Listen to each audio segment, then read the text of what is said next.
Good morning to everybody. क्या आप लोग मेरी बात सुन सक रहे हैं?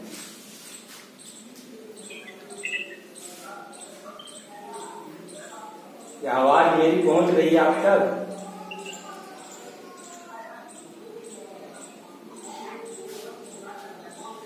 आवाज पहुंच रही है तो यस या नो बोलें आप।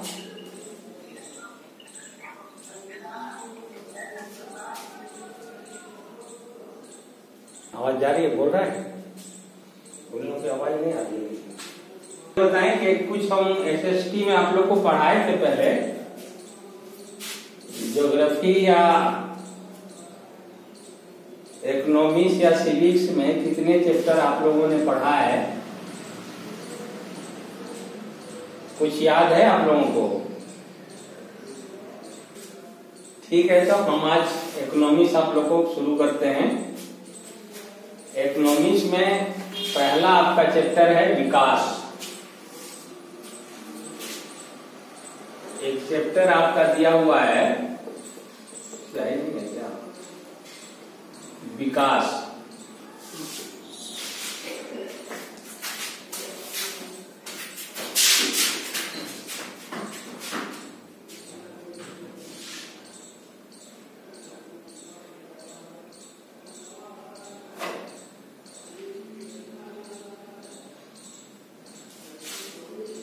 इकोनॉमिक्स का पहला चैप्टर है आपका विकास। विकास को हम प्रगति से जोड़ते हैं। विकास या प्रगति,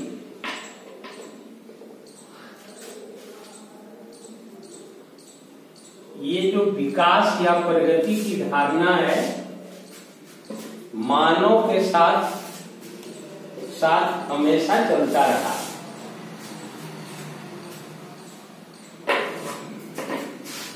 विकास या प्रगति मानव के साथ, मानव सभ्यता के साथ शुरू से ही चलता रहा है। आज हमको ये देखना है कि विकास में हमें क्या पढ़ना है, विकास किस बात की। तो हमारे यानी कि मानव के पास अनेक आकांक्षाएं,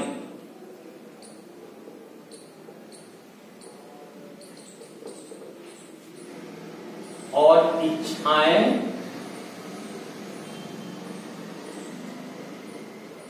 अनेक आकांक्षाएं और इच्छाएं होती हैं कि वह क्या करना चाहता है।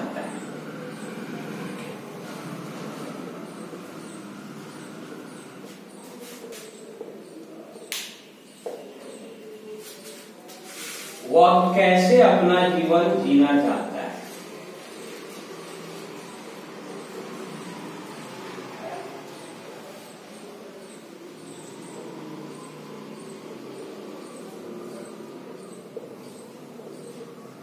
इसी प्रकार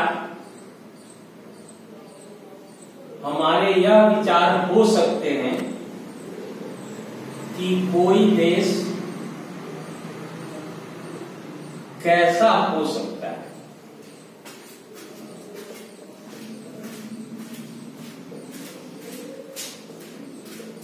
हो सकता है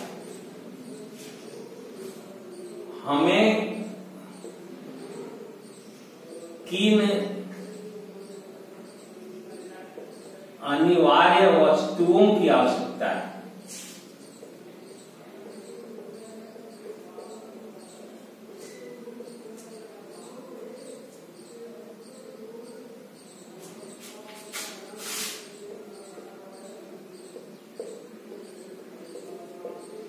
हमें किन अनिवार्य आवश्यकताओं की आवश्यकताएं हैं? क्या सभी का जीवन सुखमय हो सकता है?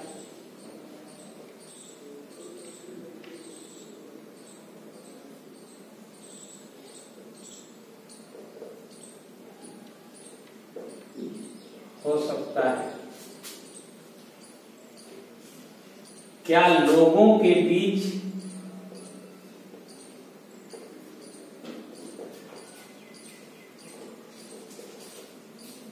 और अधिक समानताएं हो सकती है।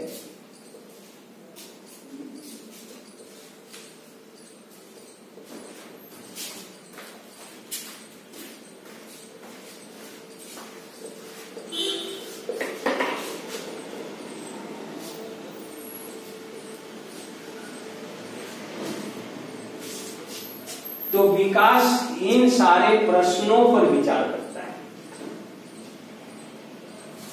विकास या प्रगति इन सारे प्रश्नों पर विचार करने और इन लक्ष्यों को प्राप्त करने के उपायों पर विचार करता है।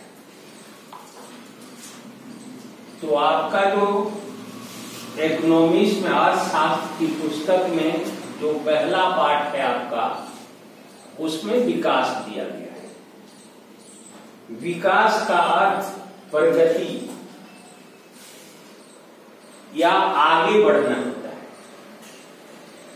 हमारी जो अभी स्थिति है अपने जीवन में, समाज में, उस स्थिति में जब परिवर्तन करके हम बेहतर स्थिति में पहुंचते हैं तो उसको हम विकास करते हैं या प्रगति करते हैं। और विकास के अंतर्गत 3 चीजों की हम कल्पना कर सकते हैं, 3 चीजों पर सोच सकते हैं। तो विकास, सबसे पहले आप यह समझें कि विकास मानव सभ्यता के साथ साथ चलता रहा है। मानव के पास कई इच्छाएं और आकांक्षाएं होती हैं कि वह क्या करना चाहता है। हर मानव की अलग अलग आकांक्षाएं, इच्छाएं होती हैं। वह क्या करना चाहता है, वह कैसे अपना जीवन जीना चाहता है। वह विचार करता है कि किसी देश को कैसा होना चाहिए। वह यह भी सोचता है कि हमें किन अनिवार्य वस्तुओं की आवश्यकता है। वह सोचने लगता है कि क्या सभी के जीवन को सुखमय बनाया जा सकता है, क्या लोगों के बीच और अधिक समानताएं हो सकती हैं। तो ये सारे प्रश्न जो हमने बोर्ड में लिखे हैं, इन सारे प्रश्नों पर विचार करना और इन लक्ष्यों को प्राप्त करने का उपाय देना और ढूंढना विकास के मायने। तो इस प्रकार विकास का अर्थ हुआ प्रगति, अपने जीवन स्तर में सुधार करना, सामाजिक स्थिति में अच्छी स्थिति को प्राप्त करना, अपनी आकांक्षाओं और इच्छाओं के अनुसार कार्य करके उन्हें पूर्ति करने का प्रयास करना। और इस तरह से हमने देखा कि विकास में बहुत सारे प्रश्न जुड़े हुए हैं और इन प्रश्नों का उत्तर ढूंढना और इन लक्ष्यों को प्राप्त करना ही विकास है। तो विकास का अर्थ आपको स्पष्ट हो गया। अगर मेरी आवाज जा रही है तो आप बोल सकते हैं विकास समझ में आ गया हो। विकास एक धारणा है, एक सिद्धांत है। इसमें मानव की आकांक्षाएं और इच्छाएं किस तरह से पूरी की जा सकती हैं, वह कैसा जीवन जी सकता है, कोई देश उसके विचार में कैसा हो सकता है, हमें किन अनिवार्य वस्तुओं की आवश्यकता है, हम कैसे सभी के जीवन को सुखमय बना सकते हैं, हम लोगों के बीच और अधिक समानताएं कैसे ला सकते हैं। इन प्रश्नों पर विचार जब करते हैं और इन लक्ष्यों को जब प्राप्त करने की कोशिश करते हैं और जब ये लक्ष्य मुझे प्राप्त हो जाते हैं तो उसी को हम विकास करते हैं। अब इस पाठ में दूसरा शीर्षक आपका दिया है विकास क्या वादा करता है। दूसरा शीर्षक को देखें आप पेज में उलटे, विकास क्या वादा करता है विभिन्न व्यक्ति विभिन्न लक्ष्य।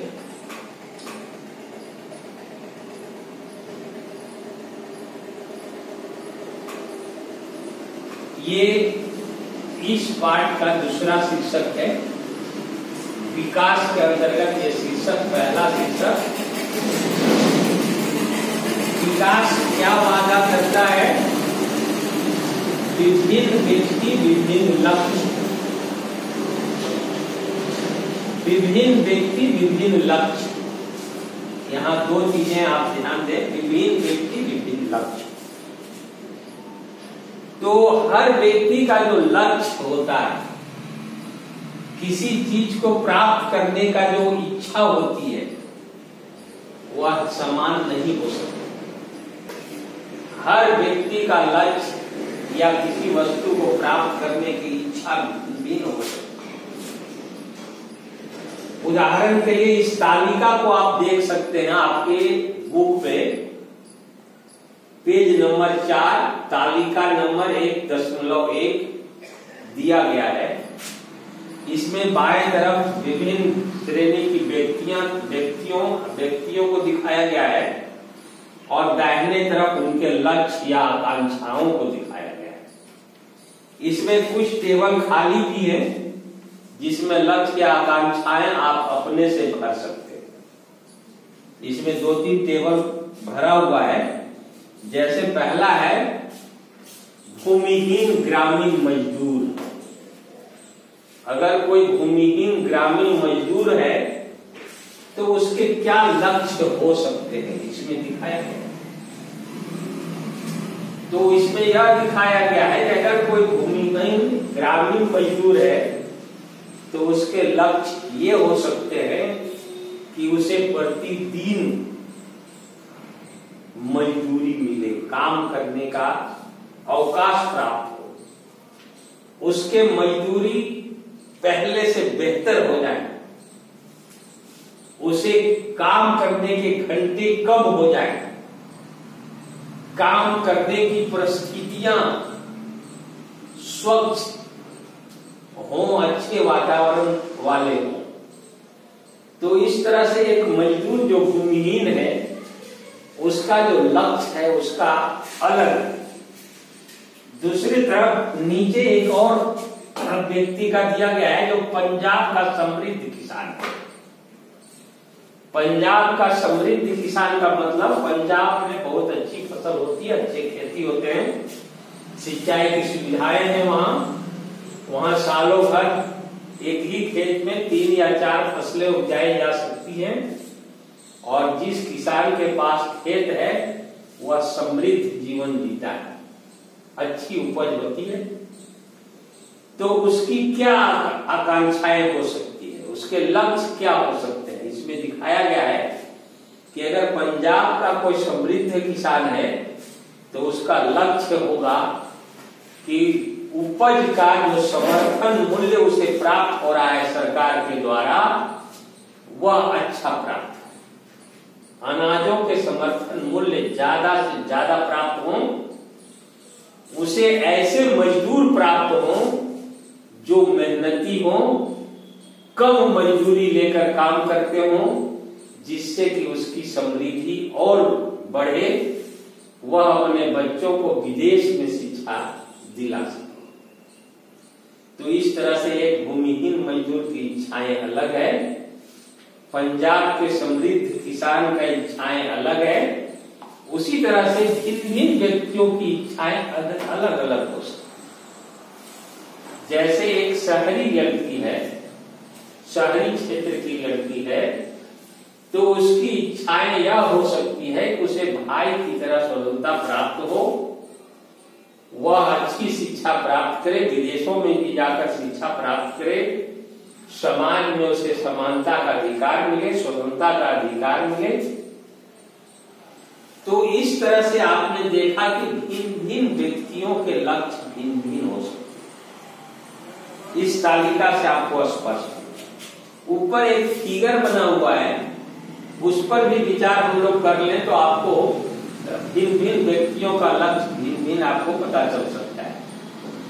एक व्यक्ति है जो रिक्शा लिए हुए खड़ा है, यानी कि वो रिक्शा वाला है, और एक बगल में दूसरा व्यक्ति को दिखाया गया है जो भिखारी जैसा दिख रहा है, उसके शरीर पर वस्त्र भी नहीं है। इसका मतलब यह हुआ कि रिक्शा वाला उस भिखारी से ज्यादा अच्छे पोजीशन पर है, लेकिन भिखारी की इच्छा हो रही है कि काश उसके पास एक कार होती। भिखारी की इच्छा हो रही है कि काश उसके पास एक कार होती।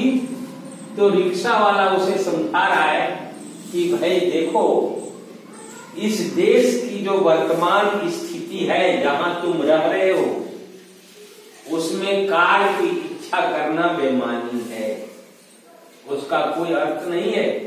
इस देश की परिस्थिति के अनुसार अगर तुम्हारे पास एक रिक्शा हो जाए तो वही बहुत बड़ी बात है, तुम कार की इच्छा न करो। कहने का तात्पर्य यह है कि विकास अलग अलग व्यक्तियों के लिए अलग अलग हो सकता है। भिन्न भिन्न लक्ष्य होते हैं हर व्यक्ति के। व्यक्तियों में जहां बदलाव आ जाएगा, लक्ष्य बदल जाएगा। एक व्यक्ति का लक्ष्य दूसरे व्यक्ति के समान नहीं हो सकता। इसी में हम देख सकते हैं कभी कभी ऐसा भी होता है कि दो व्यक्तियों या दो गुटों के लक्ष्यों में टकराव हो सकती है, विरोध हो सकता है। दोनों का लक्ष्य एक दूसरे के विपरीत हो सकता है, यानी कि लक्ष्य तो भिन्न भिन्न होता है, और भिन्न भिन्न होने के साथ साथ विरोध में भी होता है। एक व्यक्ति का लक्ष्य दूसरे व्यक्ति के लिए लक्ष्य नहीं हो सकता। एक व्यक्ति का विकास दूसरे व्यक्ति के लिए विकास नहीं हो सकता। यानी व्यक्तियों के लक्ष्य या व्यक्ति के गुटों के लक्ष्य में टकराव होता है, विरोध होता है। टकराव या विरोध लक्ष्य में हो सकते हैं। जैसे मान लेते हैं, उदाहरण के लिए कोई ग्रामीण क्षेत्र की लड़की है, वह चाहती है कि उसे भी अपने भाई की तरह स्वतंत्रता प्राप्त हो, वह भी स्कूल कॉलेज में पढ़ने जाए, उसका भाई उसके घर के कामों में हाथ बटाए। लेकिन यह तो लड़की की इच्छा है, बहन की इच्छा है, लेकिन उसका भाई उसके इच्छा के विरोध काम कर सकता है। वह इन कामों को पसंद न करता हो, यानी कि वह बहन को स्वतंत्रता नहीं देना चाहता है, उसे पढ़ने के लिए स्कूल कॉलेज नहीं भेजना चाहता है, वह घर के कामों में हाथ नहीं बटाना चाहता है। तो इस प्रकार जो लक्ष्य होते हैं, जो विकास होते हैं, वो दो व्यक्तियों में प्रतिरोध भी उत्पन्न करते हैं, विरोध भी होता है। बहन कुछ चाह रही है, भाई कुछ चाह रहा है। एक दूसरा उदाहरण और हम ले सकते हैं,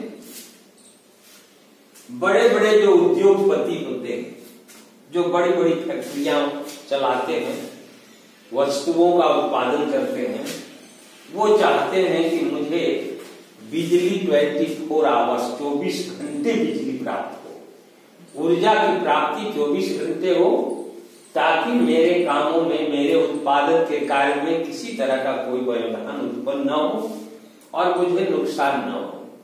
और इसके लिए वह अधिक से अधिक नदी घाटी परियोजनाएं, यानी नदियों पर बांध बनाने का पक्षधर होता है, और वह चाहता है कि नदियों पर अधिक से अधिक बांध बने, जिनसे पन बिजली यानी कि जल विद्युत का उत्पादन अधिक से अधिक हो और मुझे बिजली 24 आवर्स। लेकिन यह तो उद्योगपति की इच्छा है, परंतु जहां पर बांध बांधा जाएगा वहां के किसानों का घर, खलिहान, खेत सब जलमग्न हो जाएंगे। उसे वहां से निष्कासित होना पड़ेगा। उसके उपजाऊ खेत उस बांध के अंतर्गत चले जाएंगे, उसका निवास स्थान छीन जाएगा और ऐसी स्थिति में वह विरोध करेगा कि यहां पर बांध न बंधे, बांध बंधने से हमें नुकसान होगा। और इस तरह से हमने देखा कि उद्योगपति चाहता है, उसका लक्ष्य है बांध बंधे, जबकि जो किसान है, ग्रामीण व्यक्ति है, वो चाहते हैं कि बांध न बंधे। इस प्रकार जो लक्ष्य होते हैं भिन्न भिन्न तो होते ही हैं, और कभी कभी दो व्यक्तियों का लक्ष्य या दो गुटों के लक्ष्य में विरोध भी उत्पन्न होता है। तो इस प्रकार आपने देखा कि भिन्न भिन्न व्यक्तियों के लक्ष्य भिन्न भिन्न होते हैं। विकास या प्रगति की धारणा आपने समझा। विकास क्या वादा करता है? विभिन्न व्यक्ति या विभिन्न लक्ष्य, इसको भी आपने देखा। ये भी आपको स्पष्ट हो गया होगा, मैंने 2 एग्जाम्पल इसमें दिया है। वैसे तो जो तालिका है उससे भी स्पष्ट है कि भिन्न भिन्न व्यक्तियों के लक्ष्य भिन्न भिन्न होते हैं। और जो हमने 2 एग्जाम्पल दिया, बहन भाई का, उद्योगपति और ग्रामीण लोगों का बांध बांधने के लिए, उसमें यह स्पष्ट हो जाता है कि 2 व्यक्ति या 2 गुटों का जो लक्ष्य होता है वह विरोध में भी जाता है। कोई व्यक्ति कुछ चाहता है लेकिन कुछ लोग उसका विरोध चाहते हैं, उसका विरोध करते हैं।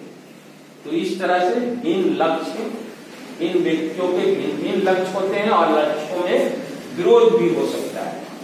ये आपने स्पष्ट देखा। अब एक अगला शीर्षक है इसी चैप्टर के अंतर्गत, आय और अन्य लक्ष्य। आय और अन्य लक्ष्य।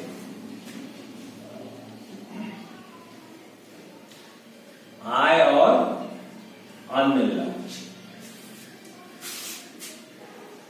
ये शीर्षक आप देखें, आय और अन्य लक्ष्य। इस शीर्षक से क्या पता चल रहा है?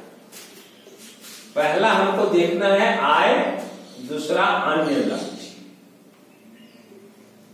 आय का मतलब होता है जब हम कार्य करते हैं तो उसके बदले में जो हमें मुद्रा प्राप्त होती है, और हमारी मुद्रा जो प्राप्त होती है उससे जो हम भौतिक वस्तुएं प्राप्त करते हैं, जिससे हमारा जीवन सुखमय होता है, वही आय। तो पुनः अगर आप तालिका 1.1 पर देखें, जिसमें दिखाया गया है कि भिन्न व्यक्ति भिन्न लक्ष्य, उस तालिका को अगर आप ध्यान से फिर से देखें तो आपको पता चलेगा कि चाहे वह मजदूर